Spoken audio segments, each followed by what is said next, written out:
Algebra, collecting like terms. One of the algebraic skills we need is to be able to simplify expression by collecting like terms. So what do we mean by like terms?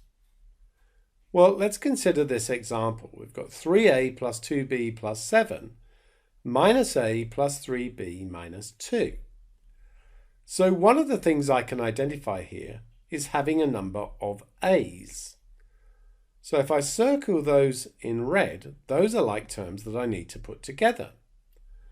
I've also got a number of b's in two different places. Let's circle those in green. And then I've got just numbers that don't have a letter with them at all. So let's circle those in blue. So I've identified my like terms now. So let's think about 3a take away a. So if I have 3 a's and I take one away, I've got 2 a's left. So 3a take away 1a gives me 2a. If we consider the b's, let's say I've got these 2 b's here and then I add 3 b's. So we've got 3 b's coming to join those. Then altogether I've got 5 b's. And for the numbers I've got a positive 7 and I just take away 2. So that's plus 5.